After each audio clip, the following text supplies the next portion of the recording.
Olá, queridos alunos do primeiro ano, como estão vocês? Eu espero que vocês estejam bem.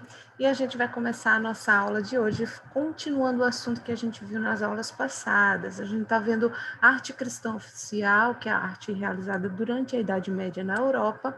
O Império Romano está dividido entre Oriente e Ocidente. A gente já concluiu a arte bizantina, que é a arte realizada no Oriente, com capital em Bizâncio, e a gente já começou a arte românica, a gente já falou de arquitetura na aula passada e de aspectos gerais, que é a arte que está sendo realizada ali no Império Romano do Ocidente. A gente vai continuar e vai falar hoje de pintura, e vamos lá, tá?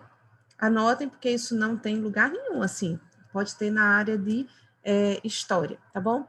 Então, quais são as características gerais da pintura românica?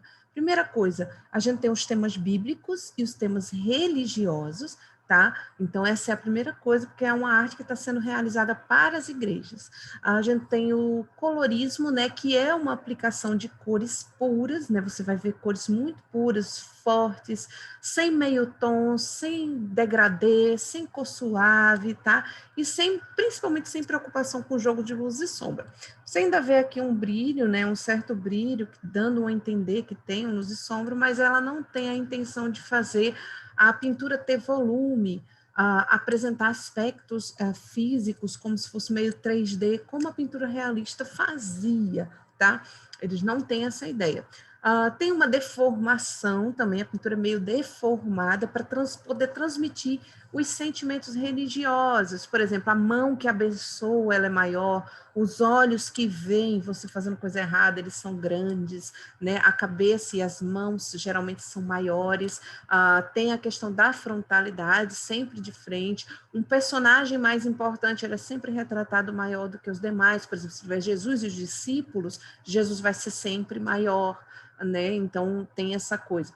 E ela não tinha volume, nem tinha uma perspectiva realista, até porque na Idade Média o corpo não era considerado sagrado, né? Eu já tinha falado isso antes. Na Idade Média o corpo ele é uma coisa profana, então eu não vou retratar uma figura que é divina, mostrando o volume do corpo, né? Mostrando esse volume. Então vai ter mais uma cabeça chapada, parecendo um papel, a roupa ela cai inteira, sem aquela ideia de volume, sem perspectiva, tá?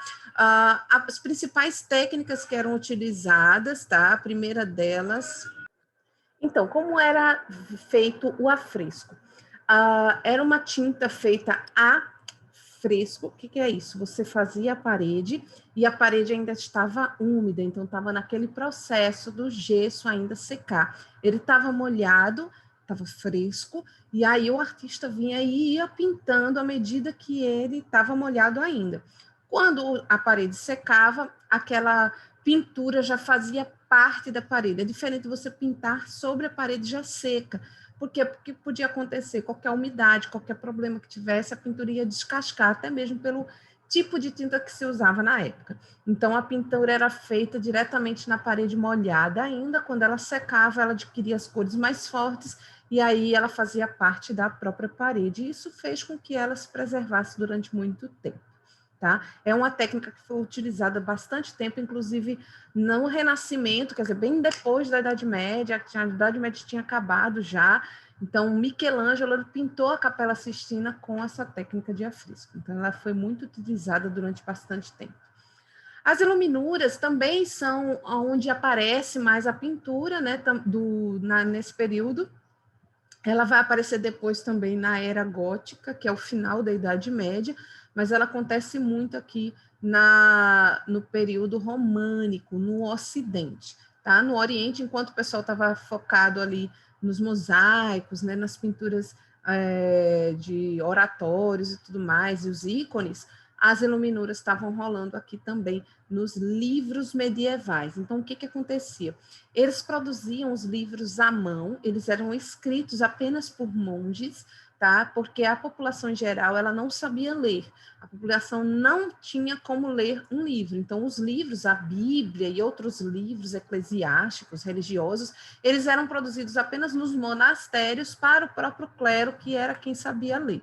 Então, eles iluminavam esses manuscritos com ilustrações que levavam também na tinta, levavam ouro. Então, quando batia a luz, ela ficava bastante iluminada, era uma pintura dourada, tá? Outra coisa também, ela levava todas as características da pintura, deformação, colorismo, tudo isso, tá? Outra coisa também, por que é que eles faziam muitas pinturas no interior das igrejas? Porque como a população não sabia ler, era uma forma fácil de catequizar as pessoas e as pessoas podiam compreender o que estava acontecendo. O colorismo também ajudava, né? Aqui, ó, ajudava nas pessoas a chamarem a atenção das pessoas para elas entenderem as cenas que estavam sendo retratadas. Já aqui na iluminura, né, a gente tem essas características e eles usavam também a letra capitular. Não era só um desenho, tá? Eles também faziam letras capitulares, que é isso aqui. Você tem um capítulo que vai começar, a primeira letra daquele capítulo, por exemplo, aqui é uma letra P, tá? Então, eles fazem essa letra P toda enfeitada, dentro tem todo um desenho. Aqui nesse capítulo vai começar um capítulo novo com a letra B, tá vendo? E aqui você tem a letra B, que é a letra capitular. Aqui você tem uma outra letra que eu não estou conseguindo identificar que letra é essa, não sei se é letra A ou letra O, e aí você começa um capítulo, mais um P, tá vendo? Então, eles tinham toda essa questão da letra, do enfeite, né, do desenho, essas partes douradas que vocês estão vendo aqui na foto, né, ela é feita de ouro, então, quando você bate sol no livro, ele brilha. Então, vocês estão vendo aqui, ó, mais uma letra capitular aqui embaixo, tá? Também tem a arte da tapeçaria, que leva também, era também religiosa, né, temas bíblicos, e tinha essas mesmas características da arte românica, com colorismo, deformação e tudo isso. Eram peças produzidas, né, de tapeçaria, elas eram tecidas, então eles faziam grandes tapetes, que serviam tanto para enfeitar paredes, quanto para usar no chão. E tinha esses temas das pinturas românicas, sempre com tema religioso. Gente, não é romântico, tá? É românico, ok? E aqui a gente termina a nossa aula e eu deixei já para você, já está disponível lá na plataforma algumas atividades, tá bom? Beijo para todos e até a próxima aula. Tchau, tchau.